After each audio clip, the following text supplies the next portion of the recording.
Shalom jemaat yang dikasihi oleh Tuhan. Berjumpa lagi di dalam CK7 Online Bible Study malam hari ini. Nah, hari ini kita akan melanjutkan pembelajaran kita di dalam kitab Keluaran pasalnya yang ke-15.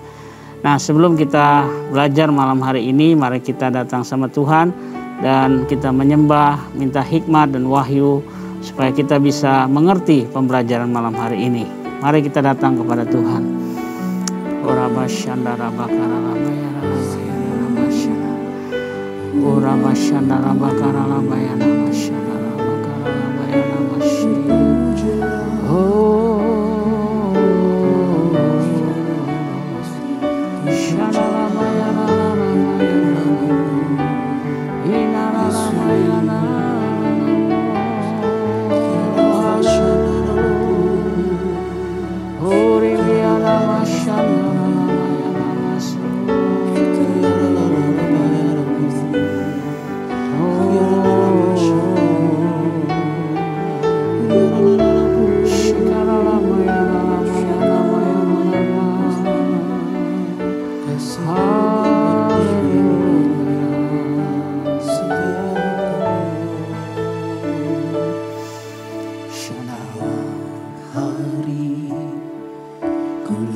Kau segalanya bagiku.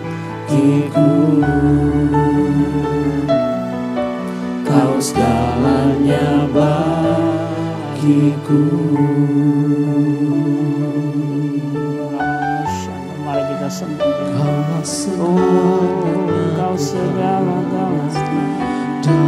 Oh Yesus, Engkau segalanya bagi kami. Oh, Engkau Tuhan yang ajaib. Oh Yesus, Engkau segalanya bagi kami. Oh Ribiana Masyaallah.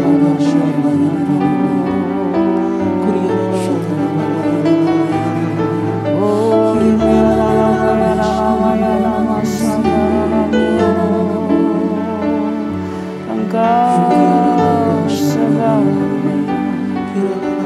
Oh Yesus,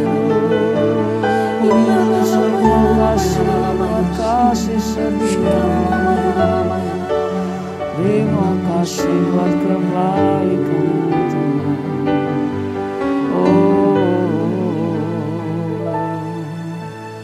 Ku yakin dan percaya. Amin. Kau sanggup mengubah malam menjadi siang. Ku yakin dan percaya.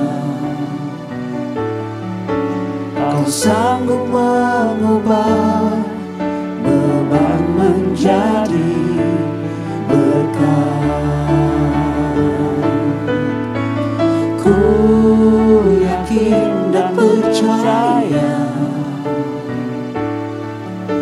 Kau sanggup mengubah malam menjadi siang.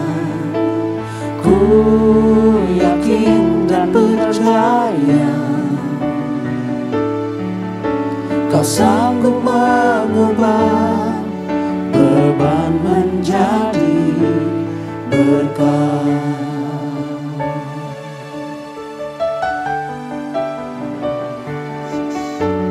Ku berjalan dengan imanku padamu. Ku dengar suara-Mu dan aku percaya.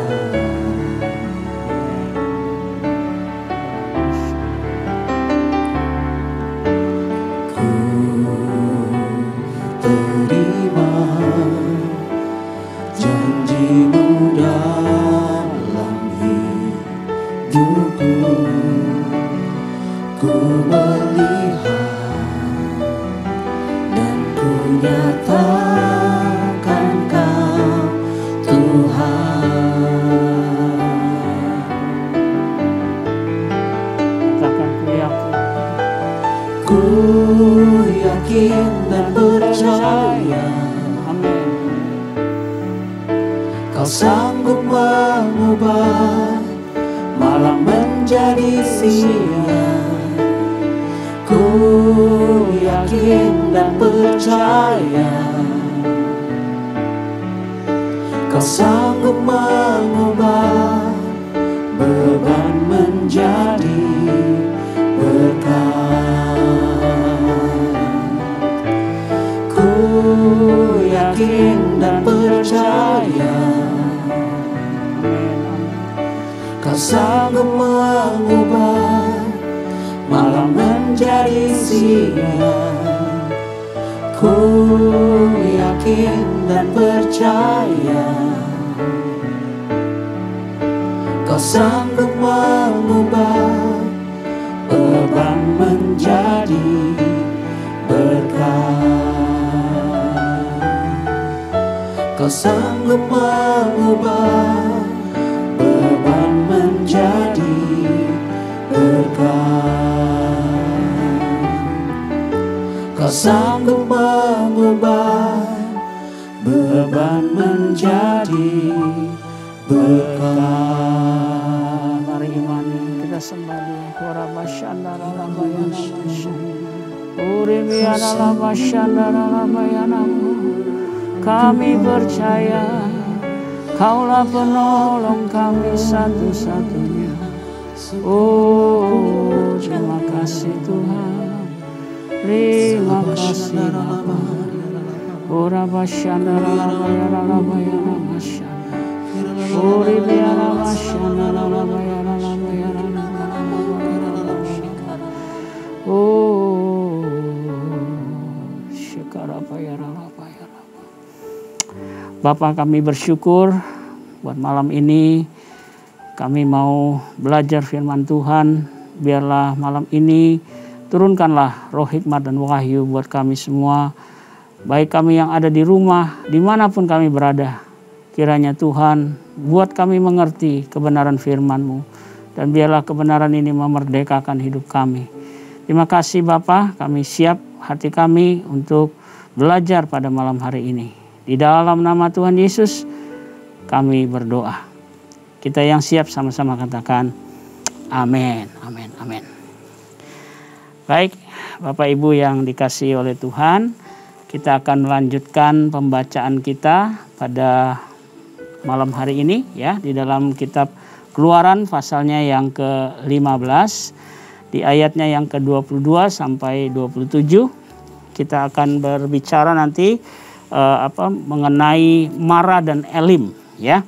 Nah, apa itu Mara dan Elim? Ya, itu adalah tempat perhentian ketika orang Israel pada waktu itu dibawa keluar di padang gurun, ya.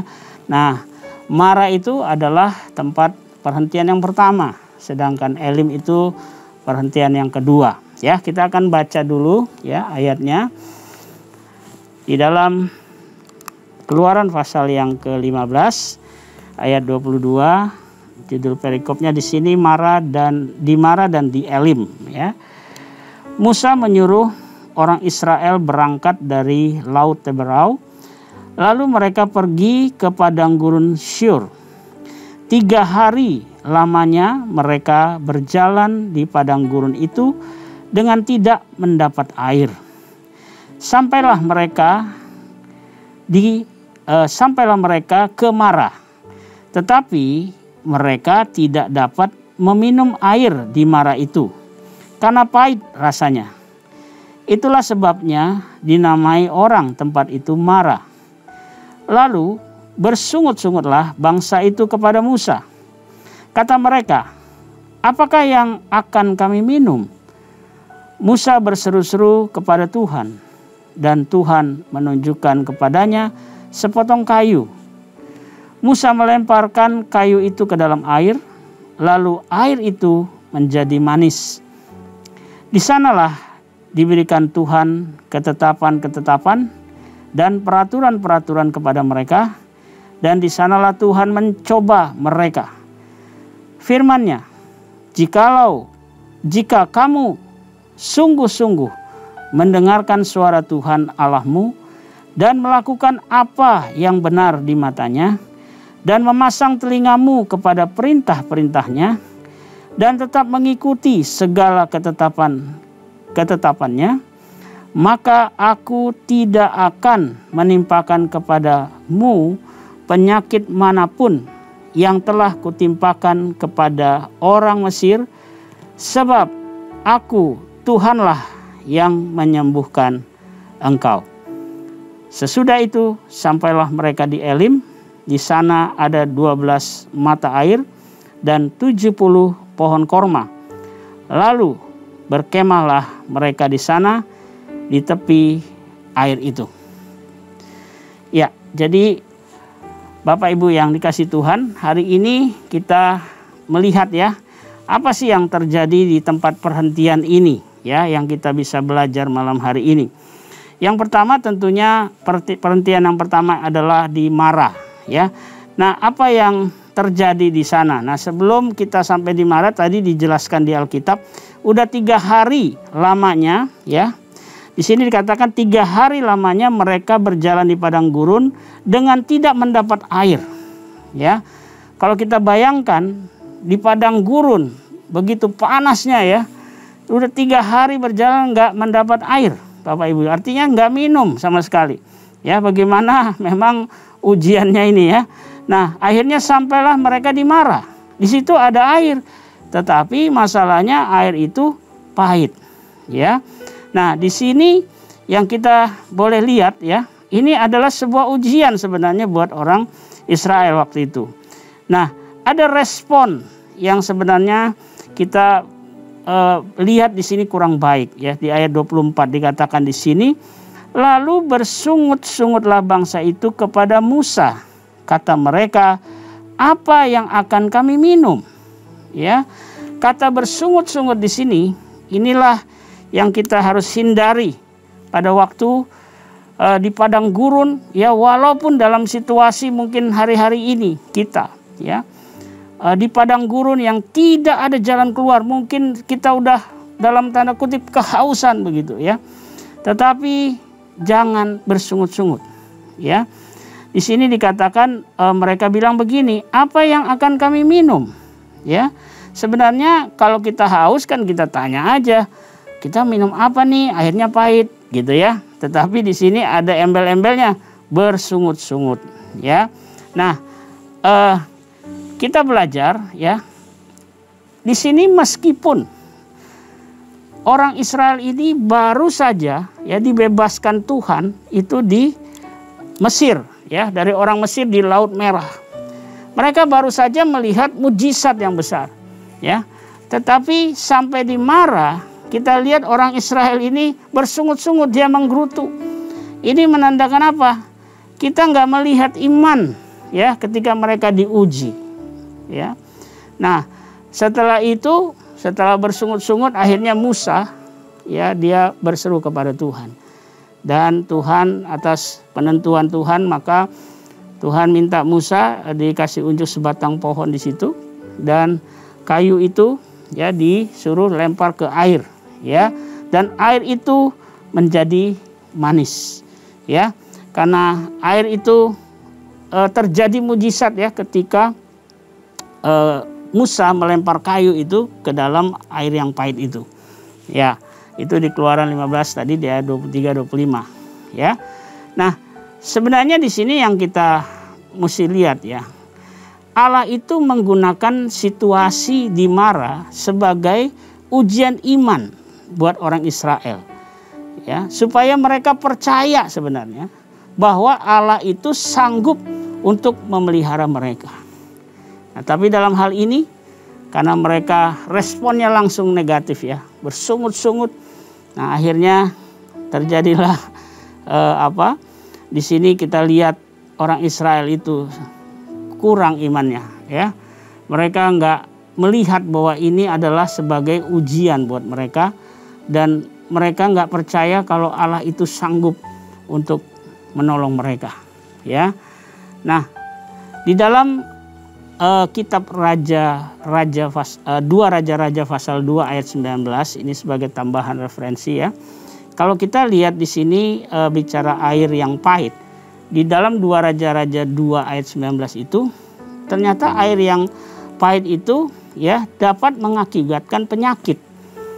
Ya, maka itu air yang pahit itu benar-benar nggak bisa diminum, Bapak Ibu, ya.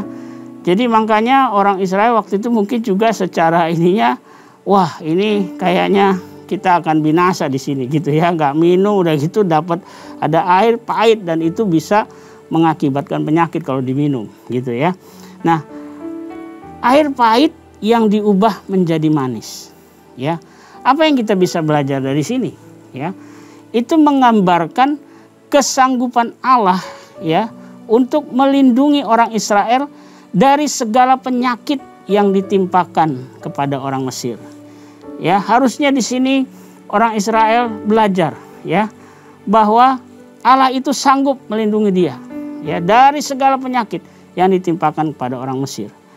Nah, sekarang kita lihat tadi ada kayu di situ, ya. Apa sih artinya?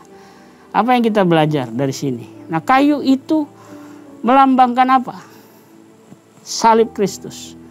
Ya, salib Kristus yang bisa membuat segala sesuatu yang pahit dalam hidup kita, ya, itu bisa menjadi manis, indah oleh karena kasih, pengampunan, dan pengorbanannya di kayu salib. Jadi arti kayu ini sangat memberkati saya juga Saya berharap kita juga diberkati ya.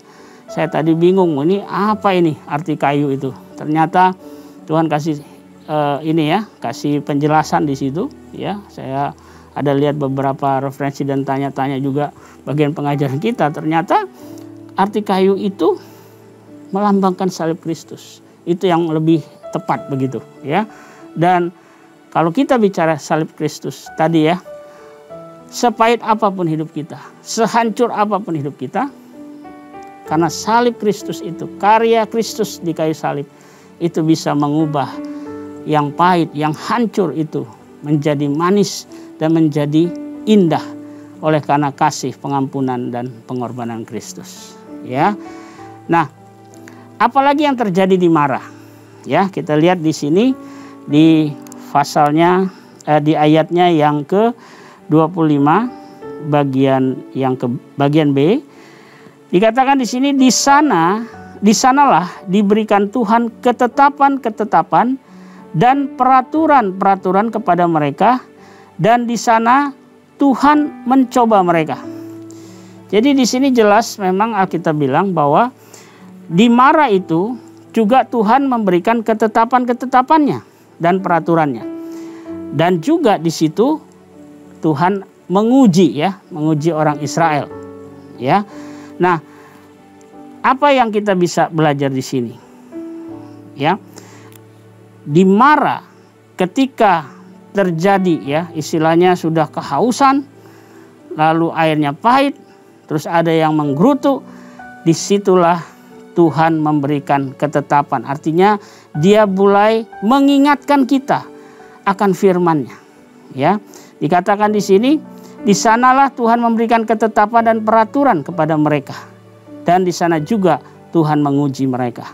Nah, apa ketetapan itu? Ayat 26, firman-Nya, jika kamu sungguh-sungguh mendengarkan suara Tuhan Allahmu dan melakukan apa yang benar di matanya, dan memasang telingamu kepada perintah-perintahnya, dan tetap mengikuti segala ketetapannya, maka aku tidak akan menimpakan kepadamu penyakit manapun yang telah kutimpakan kepada orang Mesir, sebab aku Tuhanlah yang menyembuhkan engkau. Jadi di sini Bapak Ibu ya, kita lihat apa sih aplikasinya di dalam peraturan dan ketetapan Tuhan di Marah ini. Ya, sebenarnya ada satu hal yang paling penting di sini, ketika Tuhan memberikan ketetapan dan peraturan, kita butuh yang namanya ketaatan total. Ya, karena waktu di padang gurun Tuhan sedang menuntun. Nah, kalau ada orang yang menuntun, harusnya ya, kalau kita pergi misalnya ke satu tempat yang kita nggak tahu, lalu kita minta orang menuntun kita, orang setempat ya, yang tahu tempat itu.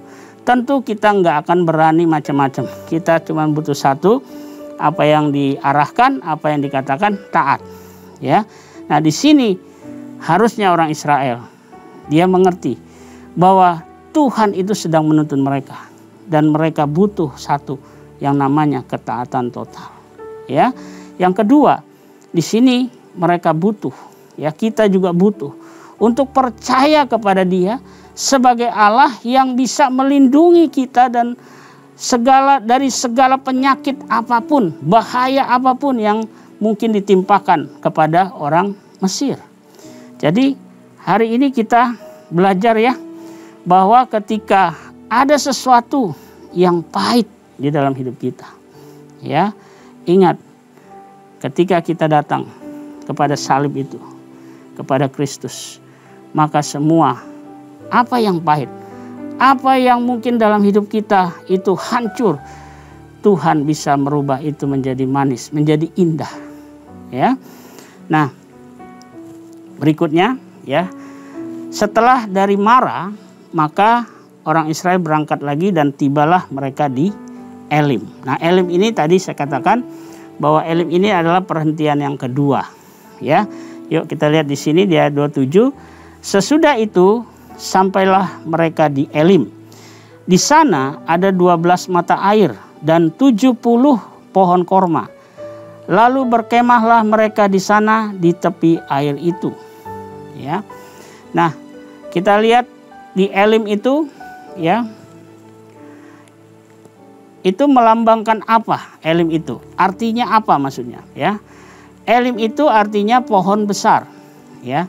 Di situ ada dikatakan di Elim itu ada 12 mata air dan 70 pohon korma. Nah, apa sih artinya ya? 12 mata air dan 70 pohon korma itu melambangkan apa? Itu melambangkan pemeliharaan Tuhan yang sempurna di tengah-tengah padang gurun. Nah, ini kalau kita lihat dari atas tadi ya, sudah ada sudah ada firman ya, peraturan ketetapan yang Tuhan buat. Lalu sampailah mereka di Elim.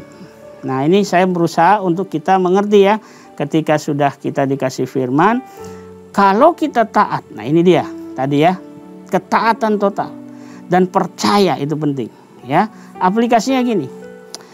Ketika dari Mara, pahit ya, kita sampai di Elim dengan apa? Ketaatan kepada firman Tuhan ya.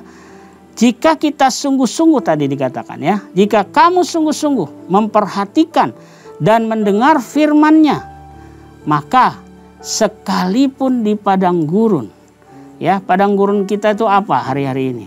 Mungkin masalah, mungkin pergumulan hidup, mungkin yang lain-lain juga ya. Pokoknya itu bercampur aduk hari-hari ini. Saudara mungkin hari-hari dalam keadaan yang seperti di padang gurun tadi ya. Gak ada harapan. Panas sekali, haus mungkin begitu ya. Tetapi kita bisa mengalami pemeliharaan Allah yang sempurna jika kita benar-benar taati, sungguh-sungguh memperhatikan dan mendengar firman-Nya. Ya. Seringkali kita kalau dalam keadaan yang sudah di dalam padang gurun namanya ya, artinya sudah benar-benar kita merasakan segala sesuatu mustahil, kita melihat semua pintu itu tertutup.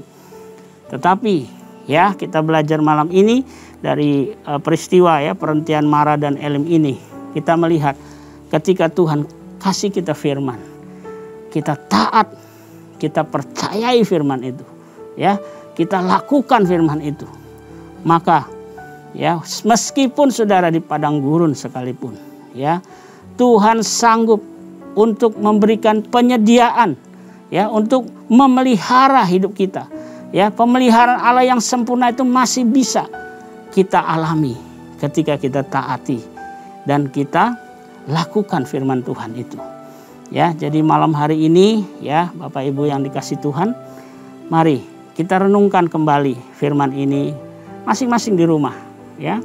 Apakah hari-hari ini kita di perhentian mungkin lagi di Mara ya, semua kok kelihatannya pahit sekali, bahkan mungkin ada hal-hal yang pahit dalam hidup kita.